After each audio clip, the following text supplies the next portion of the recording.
Mais um grupo de brasileiros repatriados da faixa de Gaza chega ao Brasil na madrugada desta segunda-feira. Documento mostra que Exército e Polícia do Rio de Janeiro negociaram com facção a devolução de metralhadoras furtadas em São Paulo há mais de 3 meses. Brasil é líder em número de homicídios no mundo, com quase 1 milhão em 20 anos. Presidente Lula anuncia plano de quase R$ 1 bilhão com políticas públicas para auxílio à população em situação de rua.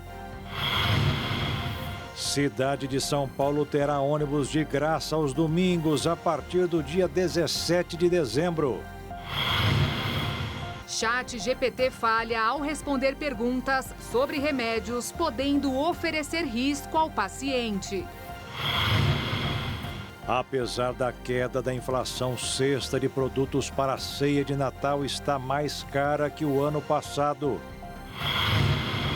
Cidade de Santa Catarina quer tornar uma tradição gastronômica muito saborosa em patrimônio imaterial: o X-salada.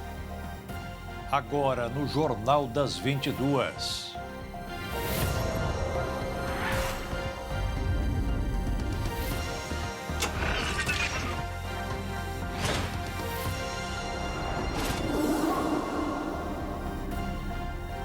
Olá, boa noite. Boa noite.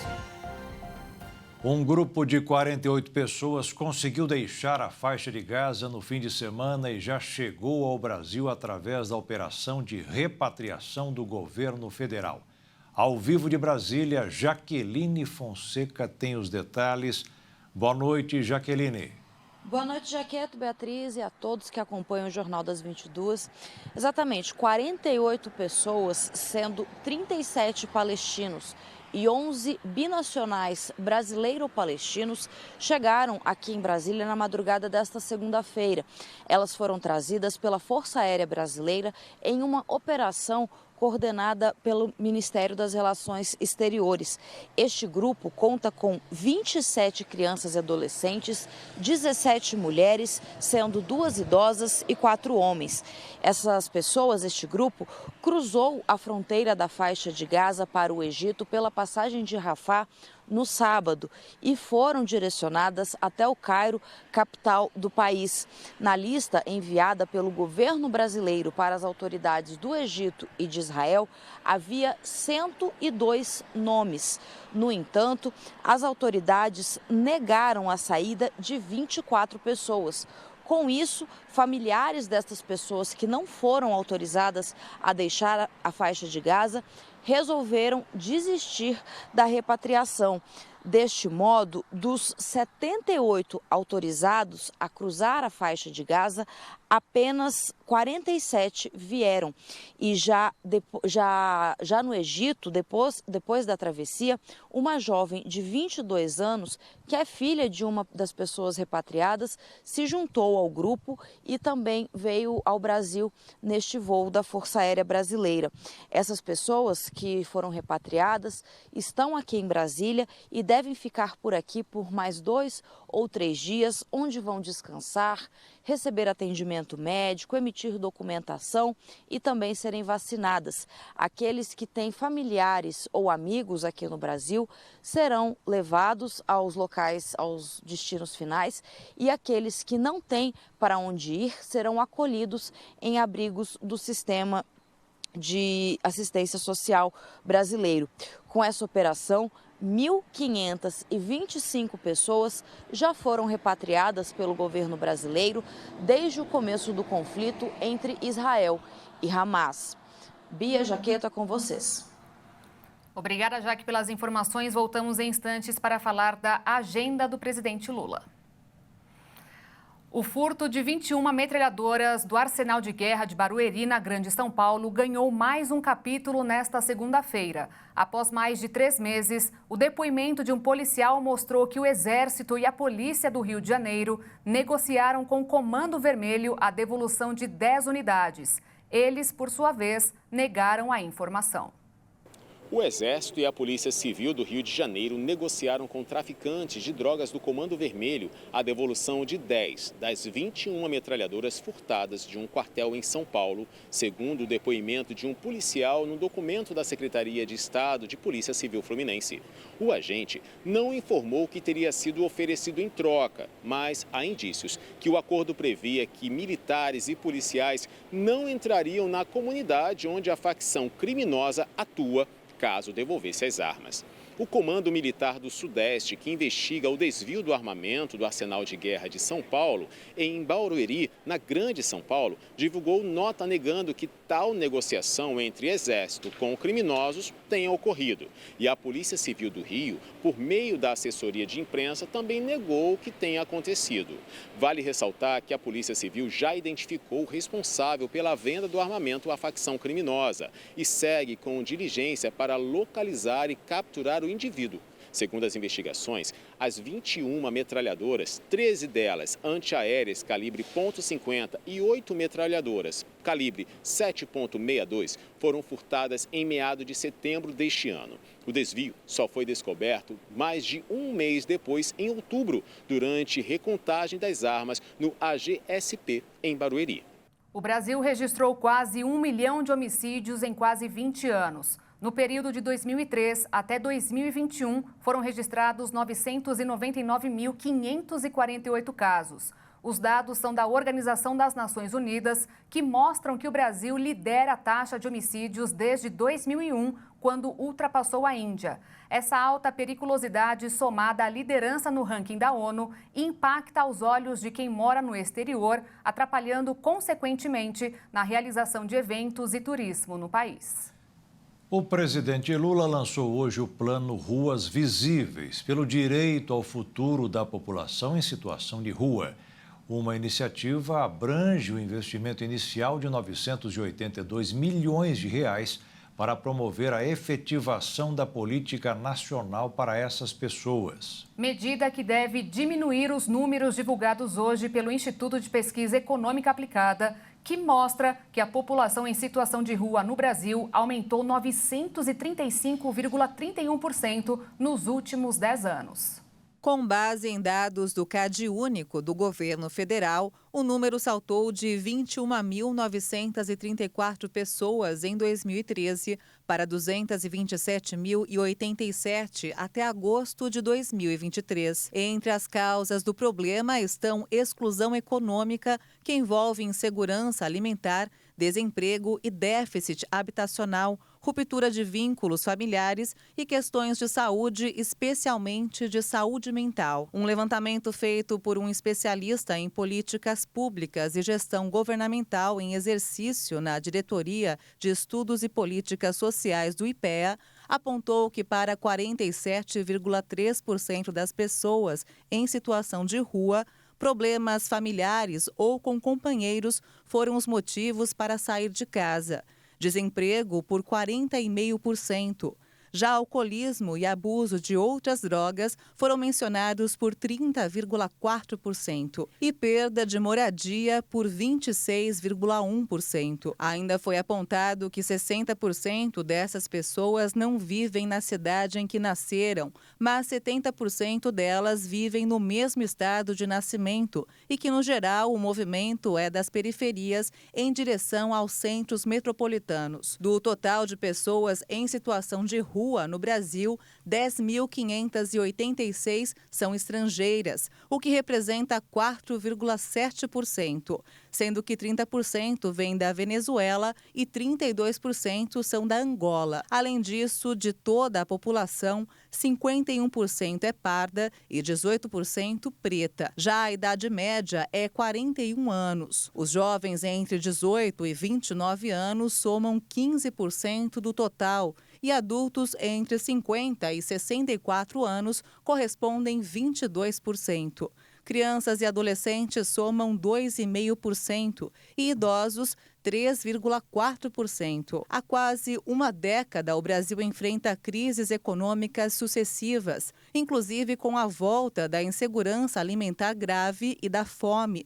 situação agravada pela pandemia de Covid-19. Diante do cenário, o Supremo Tribunal Federal determinou em julho deste ano que estados e municípios deveriam seguir diretrizes da política nacional para a população em situação de rua. Com o plano anunciado nesta segunda-feira pelo governo federal, um dos principais objetivos é garantir o direito à moradia. E para alcançar essa meta, o presidente Lula tem o projeto e o dinheiro necessários para a construção de casas para a população em situação de rua. Uma nova onda de calor deve subir a temperatura em pelo menos 8 estados do Brasil. As regiões do Centro-Oeste, Sudeste e Nordeste poderão atingir a marca de até 40 graus Celsius. Esse calor deve se estender de 14 a 20 de dezembro, próximo da chegada do verão, que acontece no dia 22 de dezembro. Esta é a quinta onda de calor consecutiva no país, que já registrou o fenômeno em agosto, setembro, outubro e novembro. Um dia depois de tomar posse, o governo argentino de Javier Milei decidiu adiar o anúncio de um pacote de medidas econômicas que era esperado nesta segunda. Além disso, o governo limitou a venda de dólares, enquanto a nova equipe do Banco Central da Argentina não assume.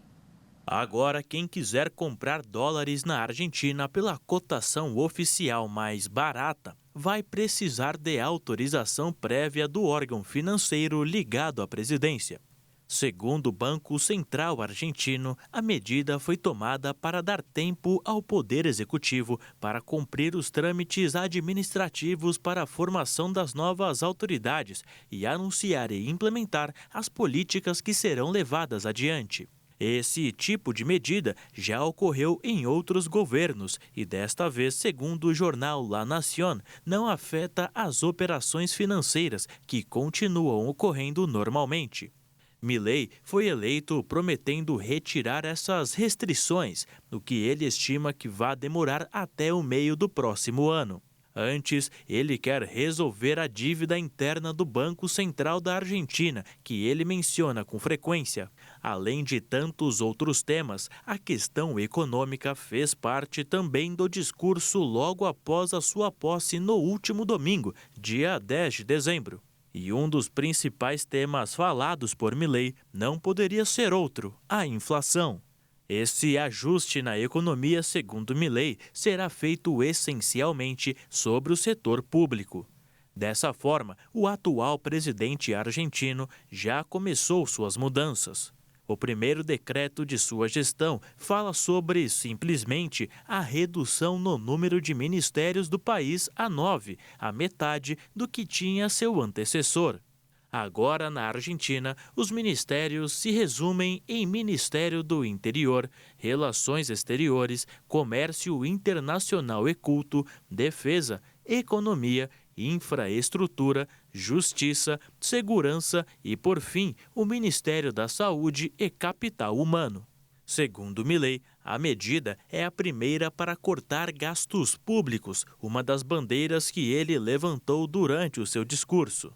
Milei afirmou que no curto prazo a situação deve piorar até que as primeiras medidas comecem a dar resultado e reiterou que o governo não tem dinheiro. Após a assinatura desse decreto que envolvia os ministérios, Milei assinou mais 12. Em um deles, extremamente criticado, a derrubada da lei que impedia parentes de membros eleitos de servirem na máquina pública, ou seja, conhecido no meio político como nepotismo. Com isso, Milei então indicou a irmã, Karina Milei, como secretária-geral do governo.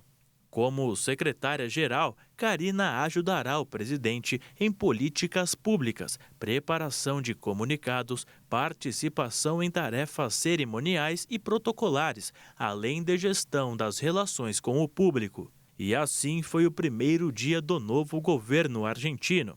Assinaturas a todo vapor, muita burocracia e improvisos. E, ao que parece, o mercado ainda segue cauteloso sobre como o país latino-americano será gerido e a forma como será impactado nos mercados internacionais. E a seguir, durante a COP28, Noruega anuncia a doação de 245 milhões de reais ao Fundo Amazônia. E ainda, estudo mostra que a maioria dos jovens brasileiros sonham em entrar na faculdade no ano que vem.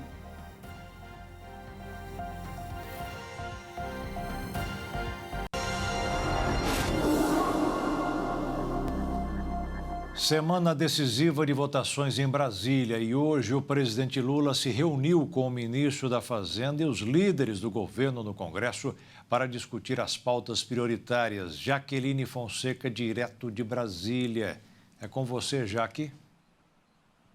Entramos na reta final das atividades do Legislativo aqui em Brasília e hoje de manhã o presidente Lula se reuniu com o ministro da Fazenda, Fernando Haddad, além dos líderes do governo na Câmara e no Congresso, justamente para discutir essas votações que são prioritárias. O senador Randolfo Rodrigues disse depois desta reunião que a medida provisória que trata da alteração da subvenção do ICMS é prioridade máxima do governo federal. Segundo Randolfo, essa medida tem potencial de gerar um impacto positivo de até 34 bilhões de reais para o governo a partir do ano que vem, o que pode ajudar o Brasil a cumprir a meta fiscal e zerar o déficit. Nessa mesma reunião, o ministro da Fazenda, Fernando Haddad, apresentou ao presidente Lula um esboço do projeto que vai substituir a desoneração da folha de pagamento. Eu relembro, nosso telespectador, que o Congresso Nacional aprovou um projeto que prorroga a desoneração da folha de pagamento para vários setores da economia. Mas esse texto foi integralmente vetado pelo presidente Lula sob o argumento de que a medida é inconstitucional. No dia seguinte ao veto, o ministro da Fazenda, Fernando Haddad, disse que o governo federal apresentaria um pacote de medidas ou um projeto de lei para compensar esses setores afetados e evitar um problema econômico com várias demissões. Ocorre que a gente já está na reta final das votações aqui no Legislativo e esse projeto ainda não foi apresentado.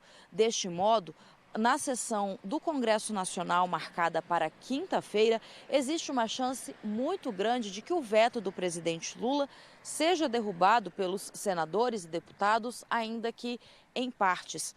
Um outro tema muito importante que foi discutido pelos ministros aqui em Brasília nesta segunda-feira é a reforma tributária. O ministro Alexandre Padilha, das Relações Institucionais, disse que o governo federal ainda quer ver promulgada a PEC da reforma tributária ainda este ano. Mas para isso acontecer, o texto precisa ser aprovado no plenário da Câmara novamente. Esse texto já passou pelos deputados, foi ao Senado, onde sofreu alterações, por isso precisa voltar à Câmara dos Deputados. O relator da reforma tributária, deputado Aguinaldo Ribeiro, disse que o presidente da Casa, Arthur Lira, fez um compromisso de levar essa proposta ao plenário ainda essa semana. Os deputados e senadores ainda precisam votar a Lei de Diretrizes Orçamentárias, o Plano Plurianual e as indicações do Banco Central, do CAD, da PGR e do STF. A sabatina de Flávio Dino, indicado a ministro do STF, e de Paulo Gonet, indicado a Procurador-Geral da República, está marcada para o dia 13. E, além dessas pautas de relevância econômica e política, o novo fato acelerou a instalação de uma comissão parlamentar de inquérito. Trata-se do colapso nas minas de Salgema, lá em Alagoas. O senador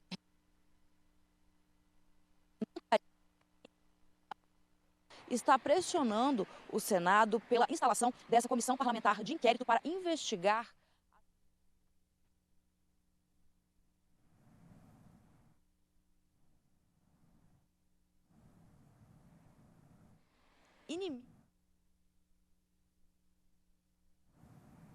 Nós estamos com um problema no sinal com a Jaqueline Fonseca. Voltaremos em instantes, se conseguirmos contato com ela novamente. Enquanto isso, vamos atualizar sobre a situação em Maceió, da mina 18 da Braskem. O equipamento usado para fazer a medição precisa da movimentação do solo foi levado pela água quando a mina se rompeu no domingo sob a lagoa de Mundaú. Segundo a Defesa Civil Municipal, um novo equipamento deve ser instalado para mensurar se o solo continua afundando no local, mas não há prazo para isso acontecer. Logo após o rompimento da mina, porém, a mesma Defesa Civil afirmou que não existia mais risco de um novo colapso na área. Em nota, a Braskem informou que por volta das 13 horas e 45 minutos dessa segunda-feira, outro movimento atípico foi detectado na lagoa. A empresa também ressaltou que a área está sendo monitorada. Após o afundamento registrado na tarde de domingo, as autoridades locais foram comunicadas, informou a empresa. As câmeras que monitoram o entorno da cavidade da mina 18 registraram o movimento atípico da água na Lagoa do Mandaú, no trecho sobre esta cavidade. Toda a área que vem sendo monitorada nos últimos dias já estava isolada. O sistema de monitoramento do solo captou a movimentação por meio de GPS instalados na região. As autoridades foram imediatamente comunicadas e a Braskem segue colaborando com elas. A Noruega disse que vai doar cerca de 245 milhões de reais ao Fundo Amazônia. O anúncio foi feito hoje por um representante do país durante a COP28, a Conferência da ONU para as Mudanças Climáticas em Dubai, nos Emirados Árabes. O programa financia ações de monitoramento e combate ao desmatamento. E mesmo sem fazer doações desde 2018, a Noruega segue sendo o principal doador do Fundo Amazônia. Com o intermédio do presidente Lula, os também presidentes da Venezuela, Nicolás Maduro, e o presidente da Guiana, Irfaan Ali, devem se encontrar nesta quinta-feira no Caribe. O diálogo deve ser o grande aliado da disputa pelo território de Essequibo, na Guiana, reivindicado pelo lado venezuelano. Como parte de Essequibo faz fronteira com o Brasil, no estado de Roraima, 20 blindados foram enviados para Pacaraima e 120 soldados estão de prontidão na fronteira. O governo brasileiro tem se colocado contrário à tomada do território guianês pela Venezuela, pela possível escalada de um conflito armado na América do Sul. Um estudo mostrou que a maioria dos jovens brasileiros sonham em entrar na faculdade em 2024. E diferente do que muitos imaginam, a modalidade presencial ainda é a de maior interesse. A quinta edição da pesquisa O que os alunos realmente pensam sobre o ensino superior, realizada pelo Instituto Semesp, Centro de Inteligência Analítica, mostra que 80% dos jovens brasileiros pretendem entrar em uma universidade no ano que vem. Para 40% desses entrevistados, encontrar um emprego na área de atuação é a maior motivação para iniciar uma graduação o quanto antes. 26% deles responderam que buscam por uma mudança de vida. As áreas de atuação mais procuradas são saúde, 28%, negócios, administração e direito, 17%, computação e tecnologia da informação, buscadas por 13% dos entrevistados. No Brasil, os vestibulares já começaram e muita gente espera entrar em uma universidade pública. Só que a grande maioria deve ingressar nas particulares. Porém, muitos dependem do financiamento estudantil para entrar no ensino superior em 2024. Diante disso, outro levantamento realizado pela plataforma do Pra Valer mostra que mais de 860 mil pessoas buscaram pelo financiamento esse ano, aumento de 28% em relação ao ano passado. 65% dos entrevistados nessa pesquisa afirmaram não conseguir ingressar na universidade sem algum tipo de auxílio e 30% ainda vão solicitar bolsa da própria instituição. E tem estudantes que também esperam contar com a nota do Enem para facilitar o ingresso à faculdade, né? A gente lembra aqui que essa última edição do Exame Nacional do Ensino Médio teve aumento de cerca de 13% no número de inscritos em relação ao ano passado. O Ministério da Educação decidiu que o programa SISU, o Sistema de Seleção Unificada, acontecerá somente uma vez por ano a partir de 2024. O programa utiliza as notas do Enem para oferecer vagas em universidades públicas de todo o Brasil. Até agora, as inscrições são abertas a cada semestre. O problema é que as edições do meio de ano costumam ter altos índices de desistência. A Austrália anunciou novas regras que dificultam a concessão de vistos para estudantes e trabalhadores poucos qualificados, ou seja, aqueles que não possuem uma formação acadêmica e prestam serviços braçais. A estimativa do governo é reduzir o fluxo de estrangeiros pela metade. Foram 510 mil que entraram no país no período de julho do ano passado a junho deste ano. Números considerados recordes. E veja ainda hoje, cidade de São Paulo terá ônibus de graça aos domingos, a partir de 17 de dezembro. E ainda, a cidade de Santa Catarina quer tornar uma tradição gastronômica em patrimônio imaterial, o X-salada.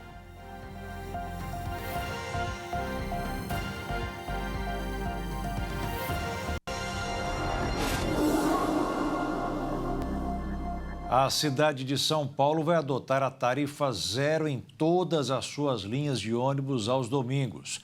A gratuidade começará já neste próximo final de semana e foi confirmada hoje pelo prefeito da capital paulista, Ricardo Nunes, do MDB.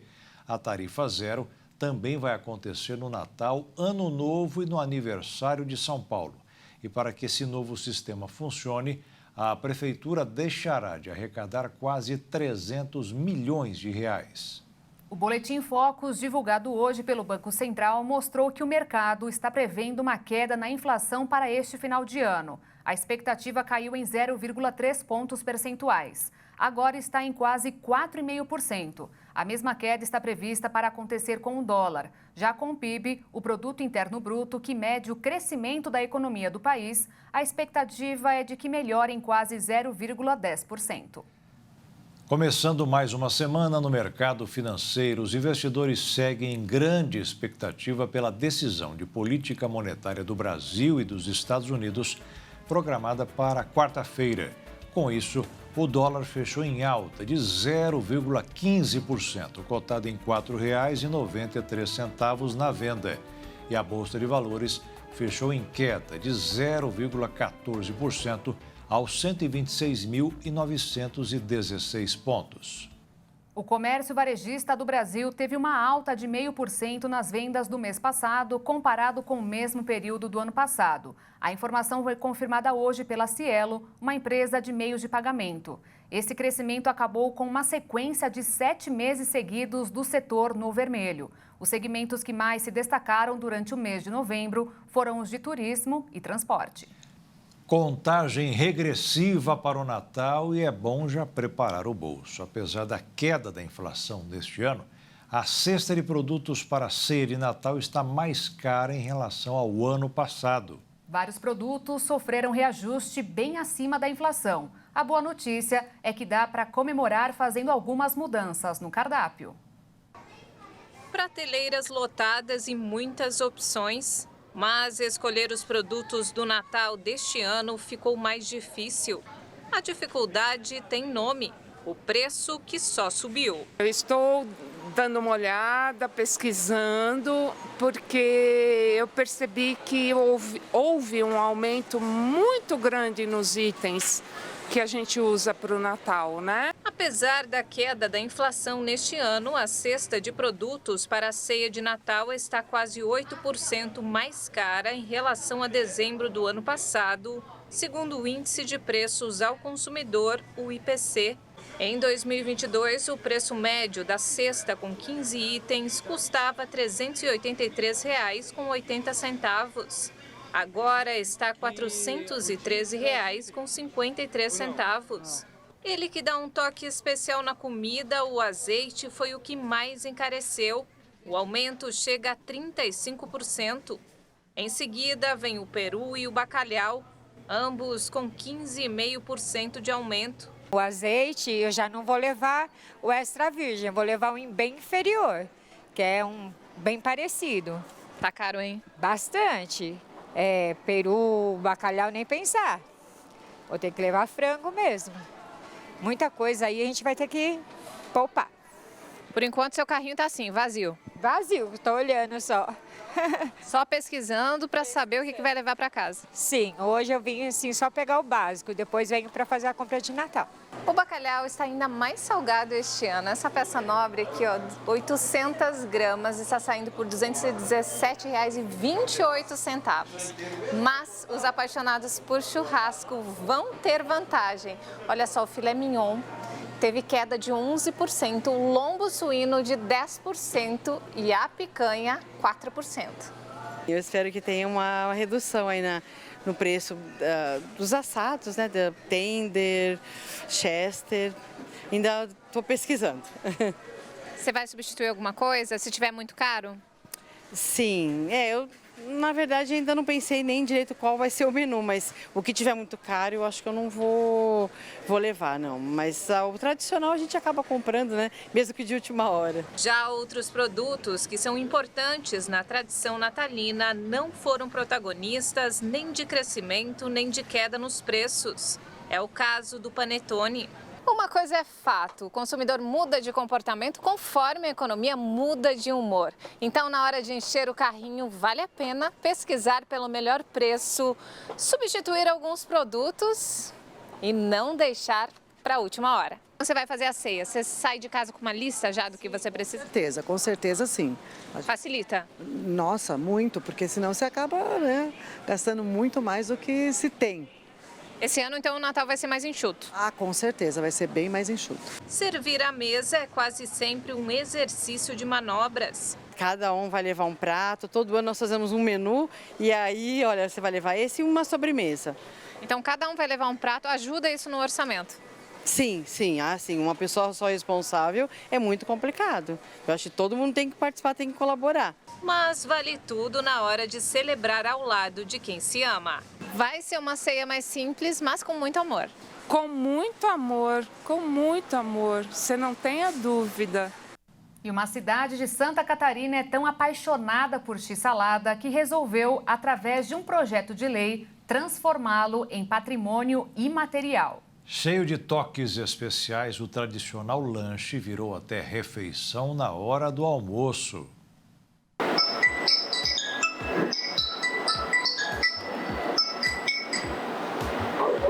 Bom dia. Sim. Ok, com salada. 100 gramas. Ok. 2 bacon.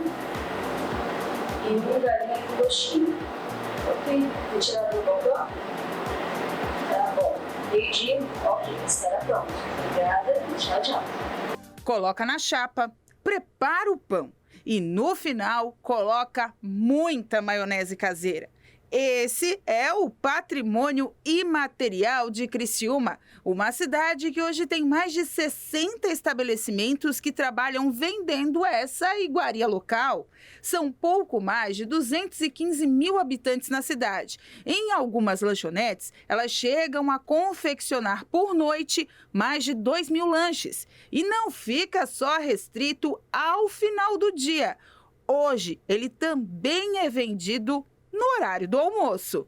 Olha, até que não me surpreende, porque a gente vê que é uma comida um pouco mais calórica, apesar de ser bem completa, né? E fica uma fácil digestão quando tu almoça, muito mais do que comer à noite, né? Apesar de que sai muito mais à noite. Mas seria o ideal, na verdade, né? Comer no almoço, eventualmente, é uma boa refeição. Sem um local específico de origem, a cidade adotou o x-salada e é o lanche preferido dos consumidores jovens. Ele chegou ao sul catarinense em meados da década de 80. O Simon hoje é empresário do ramo, mas essa paixão pela venda da iguaria criciumense começou lá atrás, na adolescência. O X, a carne, a maionese caseira, que é a marca registrada, ela realmente fez parte da nossa história. Minha mãe também já trabalhou com isso, minha mãe e meu pai, lá no início dos anos 90. Cada um tem o seu segredinho para deixar o lanche mais atrativo, mas o importante é seguir as regras básicas, como o pão, a salada e, é claro, os grãos e o toque especial, a maionese caseira. Tem um segredo no preparo. A nossa é um pouquinho diferente, vai ver as imagens, ela tem uma consistência um pouquinho diferente da maioria. Mas é porque a receita foi sendo aperfeiçoada, a gente teve que estudar um pouquinho. Eu peguei uma receita lá do início, como falei, dos anos 90, mas eu tive que aperfeiçoar, fazer um pouquinho diferente, colocar o meu toque ali, com a ajuda da minha esposa, a gente conseguiu fazer algo um pouquinho melhorado. Então, os nossos amigos costumam dizer assim, a maionese caseira é tão boa que dá para comer qualquer coisa, até com doce. De acordo com a preposição da lei que tornou o X-Salada Criciumense uma marca na cidade, o objetivo é reforçar o setor de lanchonetes do ramo, incluí-lo também em atrações turísticas na cidade e passar a seguir padrões, como a linguiça de Blumenau, o cachorro-quente de Sorocaba, e tornar mais atrativo e atiçar a curiosidade de quem visita Criciúma. Com gostinho, sem gostinho, no almoço ou no jantar, na lanchonete ou em casa, o X-Salada Criciumense tem a marca e a cara da cidade.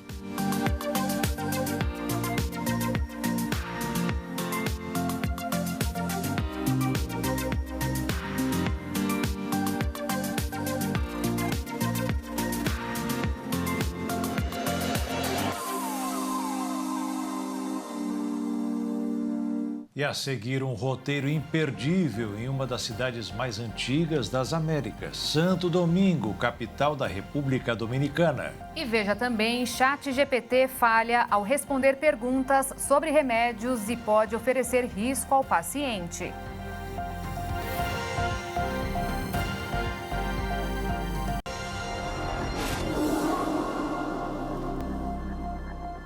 Um novo estudo sugere que o ChatGPT pode não ser útil para encontrar respostas a perguntas médicas. Ao fazer 39 perguntas relacionadas a medicamentos na versão gratuita, o chatbot orienta dosagens equivocadas e pode oferecer risco ao paciente que usar a ferramenta para tirar dúvidas.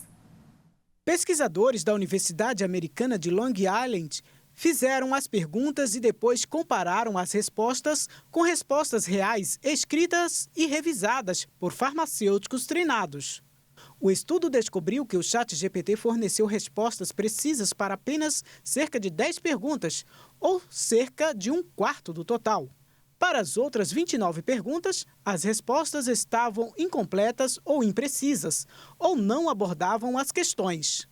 As descobertas foram apresentadas durante a reunião anual da Sociedade Americana de Farmacêuticos de Sistemas de Saúde, em Anaheim, na Califórnia. O chatbot experimental da OpenAI foi lançado em novembro de 2022 e se tornou o aplicativo de consumo de crescimento mais rápido da história, com quase 100 milhões de pessoas registradas em menos de 2 meses. Dada essa popularidade, o interesse dos investidores foi despertado pela preocupação de que os seus estudantes, outros farmacêuticos e consumidores comuns recorressem a recursos como o ChatGPT para explorar questões sobre os seus planos de saúde e medicação. Em uma questão, por exemplo, os pesquisadores perguntaram ao ChatGPT se o medicamento antiviral Covid-19, Paxlovid, e o medicamento para baixar a pressão arterial, Verapamil, reagiam entre si no corpo. O ChatGPT respondeu que tomar os 2 medicamentos juntos não produziria efeitos adversos. Na realidade, as pessoas que tomam os 2 medicamentos podem apresentar uma grande queda na pressão arterial, o que pode causar tonturas e desmaios. Para os pacientes que tomam ambos, os médicos muitas vezes criam planos específicos para o paciente, incluindo a redução da dose de Verapamil ou alertando a pessoa para se levantar lentamente da posição sentada. A orientação do ChatGPT teria colocado as pessoas em perigo. A equipe de pesquisa não conseguiu encontrar uma taxa de conversão de dose cientificamente estabelecida, mas o ChatGPT apresentou uma taxa de conversão única e citou orientações de 2 organizações médicas, disse ela. No entanto, nenhuma das organizações fornece qualquer orientação oficial sobre a taxa de conversão da dose. Na verdade, o fator de conversão sugerido pelo ChatGPT nunca foi estabelecido cientificamente. O software também forneceu um exemplo de cálculo para a conversão de dose, mas com um erro crítico. Misturou unidades ao calcular a dose oral, prejudicando a recomendação de dose. Um porta-voz da OpenAI, a organização que desenvolve o ChatGPT, disse que aconselha os usuários a não confiarem nas respostas como substitutos de aconselhamento ou tratamento médico profissional. O porta-voz apontou para as políticas de uso do ChatGPT, que indicam que os modelos do OpenAI não são ajustados para fornecer informações médicas. A política também afirma que os modelos nunca devem ser utilizados para fornecer serviços de diagnóstico ou tratamento para condições médicas graves.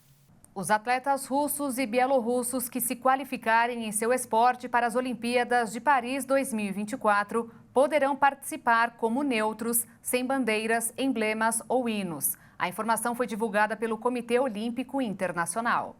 Até o momento, os atletas estavam proibidos de competir internacionalmente após a invasão da Ucrânia pela Rússia no ano passado. Mas, desde então, foram gradualmente autorizados a regressar como atletas neutros na maioria dos esportes. Desta forma, o Conselho Executivo do Comitê Olímpico Internacional decidiu que os atletas neutros individuais que se qualificaram através dos sistemas de qualificação existentes das federações internacionais no campo de jogo serão declarados elegíveis para competir nos Jogos Olímpicos de Paris. Assim, os atletas neutros da Rússia e da Bielorrússia competirão apenas em competições individuais e nenhuma equipe dos dois países poderá participar das Olimpíadas. A decisão se refere a atletas individuais neutros, que passaram pelas fases de classificação e não apoiaram ativamente a guerra na Ucrânia, e também não têm contrato com o Exército ou com agências nacionais de segurança. O Comitê Olímpico Internacional também disse que os atletas que apoiam ativamente a guerra na Ucrânia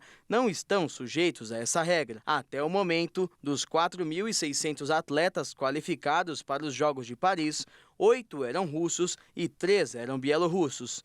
E do lado da Ucrânia, 60 atletas se classificaram. Após a exclusão dos russos e bielorrussos do mundo esportivo no final de fevereiro do ano passado, depois da invasão russa na Ucrânia, o comitê pensou 2 vezes em estabelecer o retorno, explicando em diversas ocasiões que os atletas não deveriam pagar pelos atos do seu governo. Em março passado, a entidade olímpica recomendou às federações internacionais que reintegrassem os atletas destas nacionalidades nas competições, sob uma bandeira neutra. O Panam Sports Awards, uma premiação que coroa os atletas que foram destaques nos Jogos Pan-Americanos e Parapan-Americanos de Santiago, no Chile, ganhou tons de verde e amarelo, mesmo ocorrendo em Miami, nos Estados Unidos. O evento distribuiu mais de 50 indicações e o Brasil levou 3 troféus para casa. Um deles foi vencido por Rebeca Andrade. Ela conquistou 4 medalhas em Santiago na ginástica artística e não teve outra. Venceu a categoria Participação de Destaque por conta de seu grande desempenho dentro e fora do esporte. Agora, na ginástica rítmica, Maria Eduarda Alexandre foi a vencedora na categoria Legado Cali 2021 feminina, para atletas que haviam se destacado há 2 anos nos Jogos Pan-Americanos Júnior. Na época, a ginasta de apenas 16 anos ganhou 4 medalhas. Por último, o nadador paralímpico Douglas Mateira venceu como melhor atleta masculino do Parapan. Ele teve um desempenho incrível na capital chilena, disputando 8 provas e ganhando todas. Hoje é um dia especial para o letreiro mais conhecido do mundo, o de Hollywood. As famosas letras que se estendem sobre uma cordilheira de quase 570 metros, completa 100 anos. O icônico letreiro Hollywood domina a paisagem da Meca do cinema desde antes do cinema falado e se tornou um símbolo da indústria cinematográfica. Pela primeira vez em décadas, parte do letreiro foi iluminado em comemoração ao seu centenário. De acordo com o jornal Hollywood Sign Trust, foram usados quase 1.500 litros de tinta para a reforma em celebração do aniversário. O letreiro passou por grandes reformas ao longo dos anos. Em 1923, o nome original erguido era Hollywoodland, como anúncio de um empreendimento imobiliário de luxo. Mas na década de 1940, as letras já pareciam um pouco desgastadas e os moradores pediram à prefeitura para derrubá-lo. A Câmara de Comércio de Hollywood interveio e se ofereceu para reformar o letreiro. Mas as últimas 4 letras tiveram que desaparecer. O letreiro devia representar toda a cidade, não apenas uma parte. Em 1949, o letreiro recém-restaurado dizia simplesmente Hollywood, como conhecemos hoje. Nos anos 1970, as 3 décadas de sol e chuvas haviam danificado as famosas letras de madeira e com 15 metros de altura. Desde então, as letras substitutas ficaram mais compactas, com 13,5 metros e feitas de aço. Hoje você vai conhecer um pouco da capital da República Dominicana, Santo Domingo, a cidade mais antiga das Américas. A equipe da RIT TV esteve lá e Davi Soares conta os momentos mais marcantes desse roteiro imperdível. A viagem à capital da República Dominicana começa com música. O grupo se apresenta nas ruas do Centro Histórico de Santo Domingo, a cidade mais antiga, fundada pela Espanha nas Américas.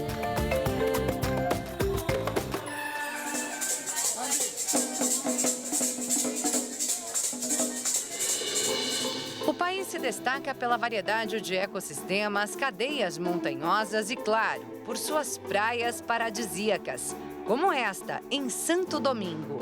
Estamos aqui agora na área costeira de Santo Domingo, no calçadão principal chamado de Malecón, que é um local onde as pessoas vêm para fazer suas pescarias à beira-mar, caminhar, final de tarde. O local conhecido como Malecón é a Avenida George Washington, que percorre metade da capital pela costa, cercada por importantes hotéis, restaurantes e outros pontos turísticos. A via é destaque em Santo Domingo. Mas não mais do que a história desse lugar. A cidade reserva um passado colonial que vale muito a pena conhecer.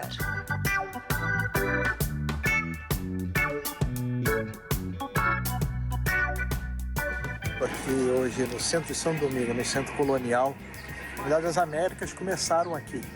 Em outubro de 1492, Cristóvão Colombo, ou Colón, como eles conhecem no idioma espanhol, aportar aqui em Santo Domingo, e essa aqui foi a localidade onde ele construiu o seu castelo aqui, né, a sua base de guarda, né, dos outros viagens que ele fez e ficou como governante aqui nos anos que se seguiram. Chamado de Alcácer de Colombo, o palácio originário do século XVI foi construído por Diogo Colombo, filho do navegador.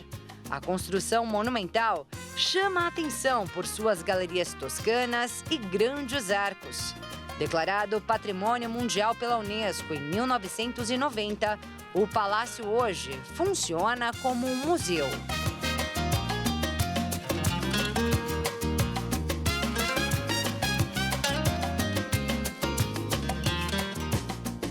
Diante de tantas essas dificuldades que Colombo enfrentou, realmente eles fizeram aqui um trabalho de iniciação da colonização, porque na verdade se esperava ser, vamos dizer assim, as Índias, né? Além das especiarias, e na verdade foi uma frustração para Colombo no final da sua vida, que era simplesmente um novo continente. Mas o caminho para a conquista do continente já tinha se iniciado. Do Palácio de Colombo, seguimos ao antigo Palácio dos Governadores. Palácio dos Governadores da Ilha Espanhola, os capitães e generais e presidente da Audiência Real, primeiro América, construída ao redor de 1512, servindo de residência a esses funcionários reais durante o período colonial. Já no período republicano foi a sede do governo nacional até o ano de 1947. Quem quer conhecer a história de Santo Domingo não pode deixar de visitar o Museu de las Casas Reales. No espaço é possível ver tapeçarias antigas, objetos da época colonial, mapas, artigos de decoração, documentos e muito mais. Além do rico acervo que conta a história da República Dominicana, a arquitetura do edifício dá um show à parte.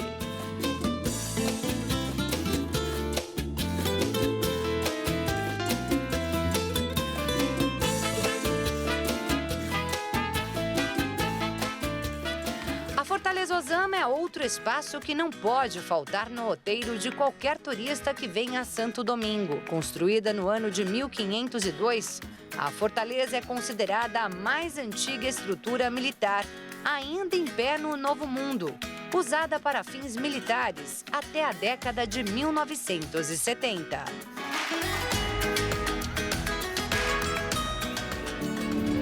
Por aqui, cada pedra, cada muro, cada peça conta uma história.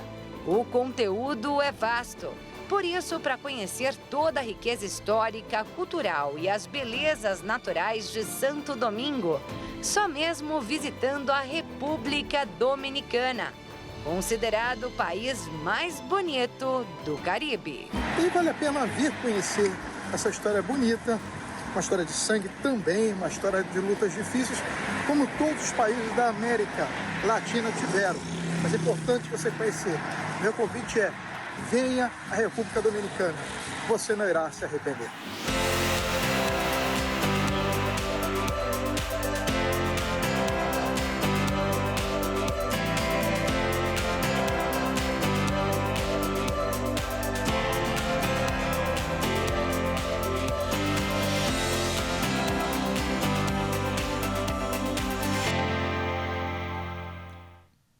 E o Jornal das 22 termina aqui. Obrigada pela sua companhia, um ótimo fim de noite e início de semana para você e até amanhã. Boa noite, fique na paz.